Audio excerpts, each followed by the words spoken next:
Hey guys, welcome back to another episode of the Butterfly Effect podcast, and today we are talking Directive 8020, and I've got a little prediction slash theory that I'd like to share with you. So what we're going to do is we're going to share two clips from the Directive 8020 trailers that we've got so far, and then have a little natter about it.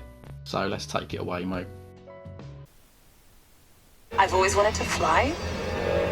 The joy of it, the freedom of it. To just take your life in your hands and soar. I think that's in us all, isn't it? At least that's what my dad taught me. It still doesn't feel real sometimes. Never forget why you started. Okay, so obviously two very short clips there, but this is really where the premise of my theory starts to come into play. So my theory in this game is that in the prologue we're actually going to be playing as the dad, or Bill, as you can probably tell from the cake there, of Lashana Lynch's character, Young.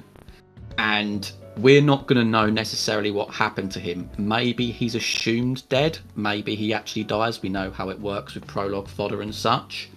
But I think the basis of my theory is that because of the links of House of Ashes with Tau Ceti F, and the fact that you have that green goo stuff that can keep people suspended in life for a long time, my theory is that actually her dad is going to get lost in space in this area.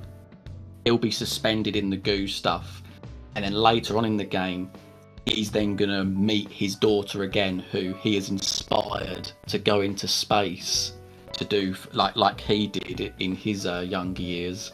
And there's going to be a point where they're going to meet one another, maybe because you throw the shape-shifting villain in there, but maybe the shape-shifting villain looks like her dad, and equally there's him standing there, and maybe you've got to make a choice as to who you go for, who you try to kill, so forth. So that is essentially the base of the theory. Going off the first clip, you can see that she says that she's always wanted to soar. At least that's what her dad taught her.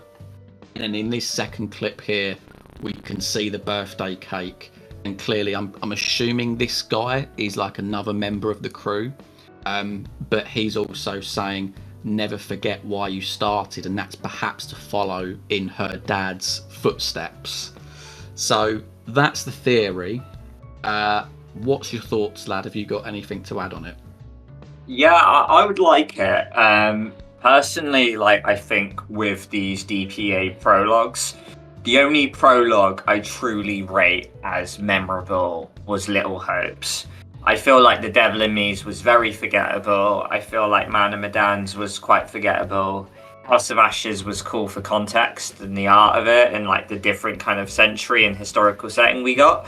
But nonetheless, still fairly forgettable. It wasn't on that Little Hope level. So I think the games are crying out for another hard-hitting prologue that Little Hope gave us.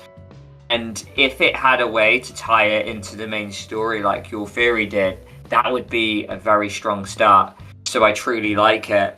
You think back to previous games as well. I mean, with House of Ashes, you've got the choice, haven't you, of who ultimately, whether it's Balathu or Kurum, who becomes the main villain later on in the game.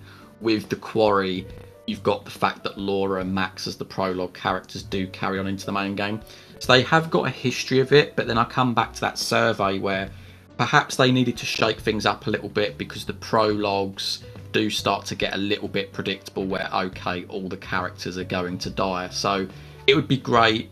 You've got a family dynamic set up here. You play as the dad years later, because we know the prologues are typically set in the past.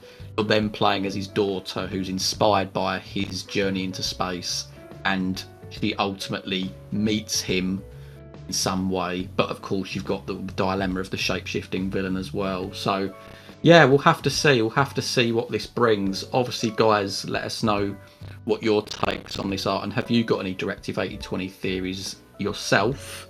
Have you got anything else to add, mate? Not at all. Just that I'm really excited to see how the Tau Ceti F thing and the Cassiopeia is going to tie into the rest of the games. We know it's heavily linked to House of Ashes, and I'm just so intrigued to see how this game can end. If we're assuming there's branching and choices in there, are there happy endings? Are they good endings? Or are we set for an absolute dark ending where it has to be bad in order for planet Earth to be doomed, mate? We'll have to wait and see. We will. But thank you guys for joining. We will see you in the future.